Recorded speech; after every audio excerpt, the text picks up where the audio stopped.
السلام عليكم ورحمة الله تعالى وبركاته. أعوذ بالله من الشيطان الرجيم. بسم الله الرحمن الرحيم.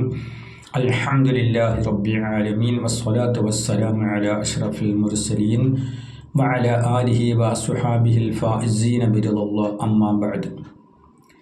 നമ്മളിൽ പരിശുദ്ധ ഖുർആൻ പാരായണം ചെയ്യാത്തതായി ആരും ഉണ്ടെന്ന് തോന്നുന്നില്ല. ആ പരിശുദ്ധ ഖുർആൻ അല്ലാഹു സുബ്ഹാനഹു വ തആല 30 ജുസുകളായി ആണ് ഇറക്കിയത്. പരിശുദ്ധ ഖുർആൻ 30 ജുസ് ഉണ്ട്. ആ 30 ജുസിൽ 114 സൂറത്തുണ്ട്. അതിൽ 113 സൂറത്തിലും ബിസ്മിയുണ്ട്. പക്ഷേ 114 സൂറത്തിലും ബിസ്മി ഉള്ളതാണ്. ഒരു സൂറത്തിൽ 2 പ്രാവശ്യം ബിസ്മി ആവർത്തിക്കുന്നുണ്ട്. അങ്ങനെ 114 സൂറത്ത് 113 ബിസ്മി ആദ്യം ഉണ്ടെങ്കിലും അത് 114 ബിസ്മിയും അതിനകത്തുണ്ട്, പരിശുദ്ധ ഖുർആനിലുണ്ട്. അതിൽ 6666 ആയത്തുകളാണ്. 30 ജുസിൽ 6666 ആയത്തുകളുണ്ട്. അതിൽ 3,20,779 അക്ഷരങ്ങളുണ്ട്. പരിശുദ്ധ ഖുർആൻ 30 ജുസിൽ 114 സൂറത്തുണ്ട്, 6666 ആയത്തുകളുണ്ട്, 3,20,779 അക്ഷരങ്ങളുണ്ട്. ആ 114 സൂറത്തുകളിൽ ഏറ്റവും പ്രധാനപ്പെട്ട ഒരു സൂറത്തുണ്ട്. പരിശുദ്ധ ഖുർആൻ്റെ 1/3 ഭാഗത്തിൻ്റെ ഫലം ഉള്ളതാണ് ആ സൂറത്ത്. ആ സൂറത്താണ് സൂറത്തുൽ ഫാത്തിഹ. സൂറത്തുൽ ഫാത്തിഹ ഉൾപ്പെടുത്താത്ത ഒരൊറ്റ കാര്യങ്ങളുമില്ല. ഫർദ് നിസ്കാരമാകട്ടെ, സുന്നത്ത് നിസ്കാരമാകട്ടെ, അല്ലെങ്കിൽ മയ്യിത്ത് നിസ്കാരമാകട്ടെ, ഏത് നിസ്കാരമായാലും സൂറത്തുൽ ഫാത്തിഹ ഉൾപ്പെടാത്ത ഒന്നുമില്ല. ഫർദ് നിസ്കാരത്തിലാണെങ്കിൽ സൂറത്തുൽ ഫാത്തിഹ അത് ഫർളാണ്, നിർബന്ധമാണ്, ഓതിയേ പറ്റൂ. ആ സൂറത്തുൽ ഫാത്തിഹ ഓതുന്നതിനിടയിൽ ഒരു അക്ഷരത്തിനോ ഒരു വള്ളിക്കോ പുള്ളിക്കോ തെറ്റ് വന്നാൽ ആ ഫാത്തിഹ സഹിയല്ല. ആ ഫാത്തിഹ ഓതി നിസ്കരിക്കുന്ന നിസ്കാരവും സഹിയല്ല. സൂറത്തുൽ ഫാത്തിഹയിൽ 124 അക്ഷരങ്ങളുണ്ട്. സൂറത്തുൽ ഫാത്തിഹ 124 അക്ഷരങ്ങളാണുള്ളത്. അതിൽ സൂറത്തുൽ ഫാത്തിഹ ഓതുന്നതിനിടയിൽ നമ്മൾ അറബി അക്ഷരം 28 ഉണ്ട്.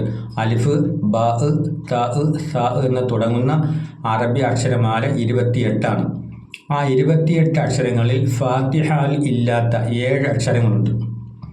28 അക്ഷരമാലയിൽ അറബി അക്ഷരത്തിൽ ഫാത്തിഹയിൽ ഉൾപ്പെടാത്ത 7 അക്ഷരങ്ങളുണ്ട്.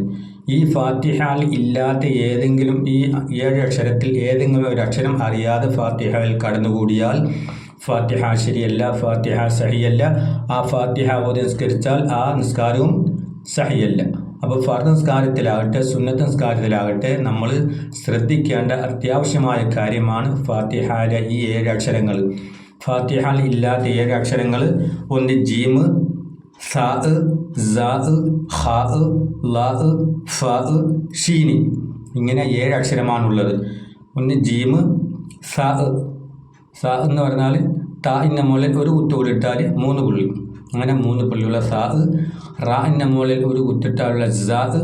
പിന്നെ ഹാ, താഇൻ്റെ മുകളിൽ ഒരു കുത്ത് ഉള്ളത് ലാ, ഫാ, ഷീന്, ഇങ്ങനെ 7 അക്ഷരങ്ങളുണ്ട്. ആ 7 അക്ഷരത്തിൽ ഏതെങ്കിലും ഒരു അക്ഷരം ഫാത്തിഹയിൽ കടന്നുകൂടിയാൽ ഫാത്തിഹ ശരിയല്ല. അത് എത്ര വലിയ ആലിമായാലും എത്ര വലിയ പണ്ഡിതനായാലും ഫാത്തിഹ ഓതുമ്പോൾ ഈ 7 അക്ഷരങ്ങൾ ഫാത്തിഹയിൽ കടന്നുകൂടാതെ സൂക്ഷിക്കുക. അപ്പോൾ ഫാത്തിഹയിൽ അക്ഷരങ്ങൾ അറിയാതെ കടന്നുകൂടിയാൽ ഫാത്തിഹ ശരിയല്ല. ആ ഫാത്തിഹ ശരിയായിട്ട് ഓതിയില്ലെങ്കിൽ നിസ്കാരവും ബാത്തിലാണ്. അപ്പോൾ പരിശുദ്ധ ഖുർആൻ ഓതുമ്പോൾ നമ്മൾ ഏറ്റവും ശ്രദ്ധിക്കേണ്ടത് ഫാത്തിഹയാണ്. ഫാത്തിഹയിൽ ഈ 7 അക്ഷരങ്ങൾ കടന്നുകൂടാതെ സൂക്ഷിക്കുക. പരിശുദ്ധ ഖുർആൻ്റെ നിലയും വിലയും അനുസരിച്ച് അത് പാരായണം ചെയ്ത് അതുവഴി അള്ളാഹുവിൻ്റെ തൃപ്തി സമ്പാദിക്കാനുള്ള ഒരു ബുദ്ധിയും കഴിവും ശക്തിയും എല്ലാം അള്ളാഹു തആല നമുക്ക് എല്ലാവർക്കും പ്രദാനം ചെയ്യട്ടെ. ഫാത്തിഹ എല്ലാവരും ഓതുമ്പോൾ ശ്രദ്ധിച്ചോദനം. ഈ 7 അക്ഷരം ഫാത്തിഹയിൽ കടന്നുകൂടാതെ സൂക്ഷിക്കണം. അള്ളാഹുവിനെ ഭയപ്പെട്ട് നല്ല രീതിയിൽ ജീവിച്ച് മരിക്കാൻ ആ ഫാത്തിഹ സൂറത്ത് ഓതുമ്പോൾ നല്ല രീതിയിൽ ശ്രദ്ധിച്ചോതി അള്ളാഹുവിൻ്റെ തൃപ്തി സമ്പാദിക്കാനും അള്ളാഹു തആല നമുക്ക് എല്ലാവർക്കും തൗഫീഖ് ചെയ്യുമാറാകട്ടെ. വാഖിർ ദഅ്വാന അൽഹംദുലില്ലാഹി റബ്ബിൽ ആലമീൻ. അസ്സലാമു അലൈക്കും വറഹ്മത്തുള്ളാഹി തആല വബറകാതുഹു.